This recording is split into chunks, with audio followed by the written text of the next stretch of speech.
السلام علیکم ورحمۃ اللہ وبرکاتہ۔ آج کا وظیفہ چینل سے ایک بار پھر آپ سے مخاطب ہیں۔ آج کا وظیفہ سننے سے پہلے جن دوستوں نے ابھی تک چینل کو سبسکرائب نہیں کیا وہ سبسکرائب کر لیں، بیل آئیکن کو دبا لیں تاکہ آپ کو نوٹیفیکیشن ملتے رہیں۔ دوستو، آج کا وظیفہ ہمارا یہ ہے کہ رزق میں برکت کیسے ہوگی۔ رزق میں بے شمار برکت کا وظیفہ ہے کہ آپ روزانہ فجر کے بعد یا عشاء کے بعد ٹائم نکالیں۔ فجر کے بعد یا عشاء کے بعد ٹائم نکالیں۔ فجر یا عشاء کے بعد ٹائم نکالنے کے بعد آپ کیا کریں، بیٹھ جائیں پرسکون ہو کے، اور اول و آخر 11 مرتبہ درود ابراہیمی پڑھنا ہے۔ جو درود پاک ہم نماز میں پڑھتے ہیں وہ درود پاک آپ نے پڑھنا ہے 11 مرتبہ، وظیفہ شروع کرنے سے پہلے، وظیفہ شروع کرنے کے بعد، اور آپ نے 111 مرتبہ آیت مقدسہ ہے وہ پڑھنی ہے۔ وَمَن يَتَّقِ اللَّهَ يَجْعَل لَّهُ مَخْرَجًا وَيَرْزُقْهُ من حیث لا یحتسب۔ یہ آپ نے 111 مرتبہ آیت مقدسہ پڑھنی ہے، اور 7 دن تک یہ عمل آپ نے کرنا ہے، اور پھر اس کے بعد دعا کرنی ہے۔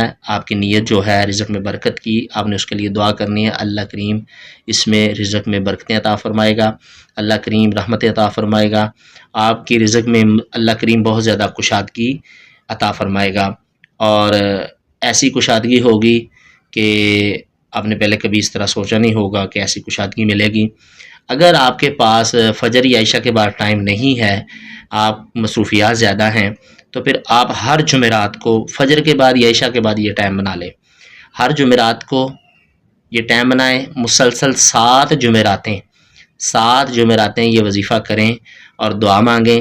اللہ کریم برکتیں عطا فرمائے گا، اللہ کریم فضل کرے گا۔ اور یاد رکھیے کہ جو قرآن کا وظیفہ ہوتا ہے، قرآن کے وظیفے میں وہ برکتیں ملتی ہیں جو کہ آپ نے سوچی نہ ہوں گی، اور بے شمار برکتیں موجود ہیں قرآن کریم کے وظیفے میں۔